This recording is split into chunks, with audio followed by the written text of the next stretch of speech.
നിങ്ങൾ അറിഞ്ഞോണം, നിങ്ങൾ മനസ്സിലാക്കുന്നുണ്ടെങ്കിലും ഇല്ലെങ്കിലും ഓരോ തവണ നിങ്ങൾ വചനമെടുത്ത് വായിക്കുമ്പോഴും സങ്കീർത്തനങ്ങൾ 119, 130 സംഭവിക്കും. എന്താണ് സങ്കീർത്തനം 119, 130? അങ്ങയുടെ വചനങ്ങളുടെ ചുരുളഴിയുമ്പോൾ പ്രകാശം പരക്കുന്നു. അതായത് ഇരുട്ട് മാറിപ്പോവും. ഇരുട്ട് പിശാചാണ്. ഇരുട്ട് മാറണമെങ്കിൽ ഇരുട്ടിനെതിരെ യുദ്ധം ചെയ്തിട്ട് കാര്യമില്ല, ഷൗട്ട് ചെയ്തിട്ട് കാര്യമുണ്ടോ? ഇരുട്ടിനെ കുറെ അങ്ങോട്ട് വഴക്ക് പറയുക, പിള്ളേരെ വഴക്ക് പറയുന്ന പോലെ ഇരുട്ടിനെ കുറെ അങ്ങോട്ട് വഴക്ക് പറഞ്ഞു. ഇരുട്ട് പോവോ?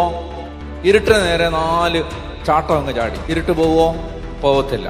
ഇരുട്ടിനെ 4 പുലഭ്യം പറഞ്ഞു. ഇരുട്ട് പോവോ? പോവത്തില്ല. ഇരുട്ട് പോകണമെങ്കിൽ വെളിച്ചം കത്തിക്കണം, ഒരു ലൈറ്റ് ഇടണം, സ്വിച്ച് ഓൺ ചെയ്യണം, ഒരു മെഴുകുതിരി കത്തിക്കണം, ഒരു ടോർച്ച് അടിക്കണം, എങ്കിലും ഇരുട്ട് പോകത്തുള്ളൂ. പ്രകാശം പരക്കാതെ അന്ധകാരം പോകത്തില്ല. നിങ്ങൾ അറിഞ്ഞോണം. അല്ലാതെ എന്തുമാത്രം മസിൽ പവർ കാണിച്ചാലും പൈശാചിക ഇരുട്ട് വീട്ടിൽ നിന്ന് മാറത്തില്ല. അത് മാറണമെങ്കിൽ പ്രകാശം കയറണം. പ്രകാശം കയറണമെങ്കിൽ വചനം പറയുകയാണ്, അങ്ങയുടെ വചനത്തിന്റെ ചുരുള് അഴിയണം. അടച്ചു വച്ച നിന്റെ ബൈബിൾ തുറന്ന് വായിക്കാൻ തുടങ്ങുന്ന നിമിഷം മുതൽ നിന്റെ തല വരെ മാറും.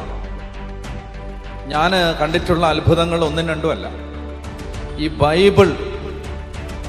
ബൈബിൾ തുറന്ന് വായിക്കാൻ തുടങ്ങിയതിന് ശേഷം മനുഷ്യനുണ്ടായ അത്ഭുതങ്ങൾ എന്നോട് ഒത്തിരി പേര് പറഞ്ഞിട്ടുണ്ട്. അച്ഛാ, ഞങ്ങൾ ജീവിച്ചിരിക്കുന്നത് തന്നെ വചനം കേട്ടതുകൊണ്ടാണ്, വചനം വായിച്ചത് കൊണ്ടാണ്.